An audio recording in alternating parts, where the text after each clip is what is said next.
Hello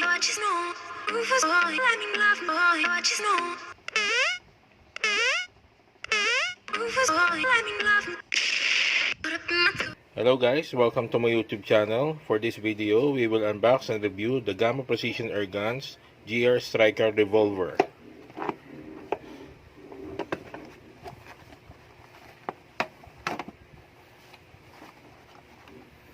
Okay guys, let's talk about this revolver.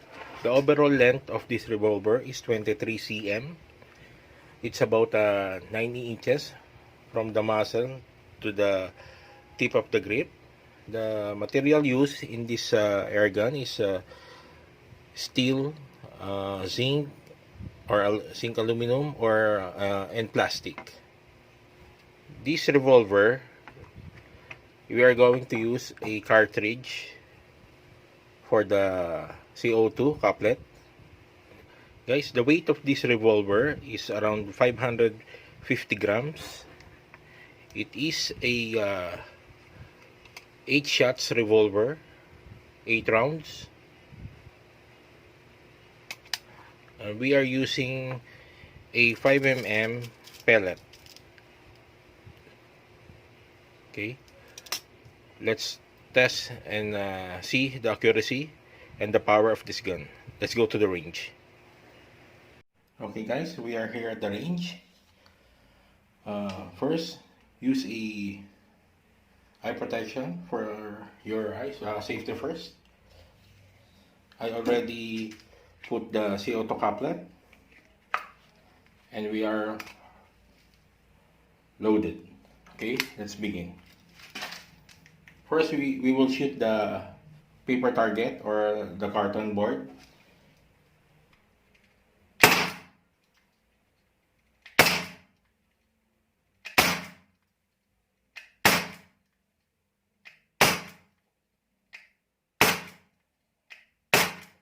Our distance from the target is around 15 feet.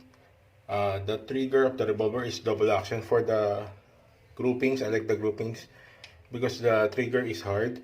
So the tendency is you will pull the revolver down. But this time it has a good grouping, around 1.5 inches. Okay guys, this time we will test the power of the Gamo revolver. This is a aluminum sheet around 2 or 3 mm thick. We will see the damage. We will shot it around 12 feet from target to my position. Let's go. Okay guys, we are loaded.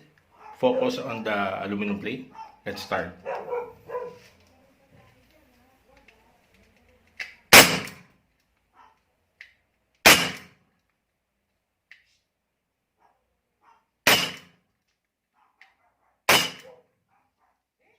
Okay guys, let's see.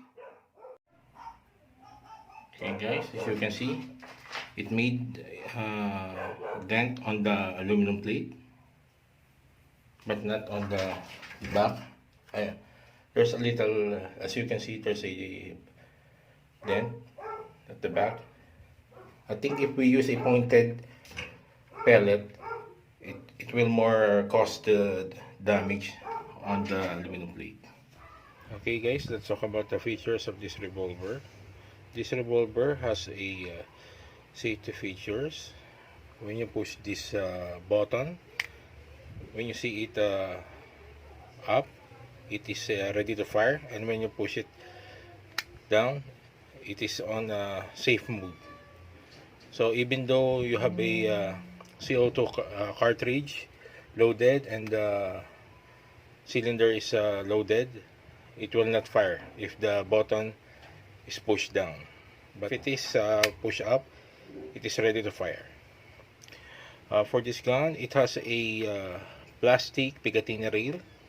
It is placed upper part of the barrel, and under one it has a Picatinny under, so you can put a laser and a flashlight. For the upper part, you can put a red dot like this one.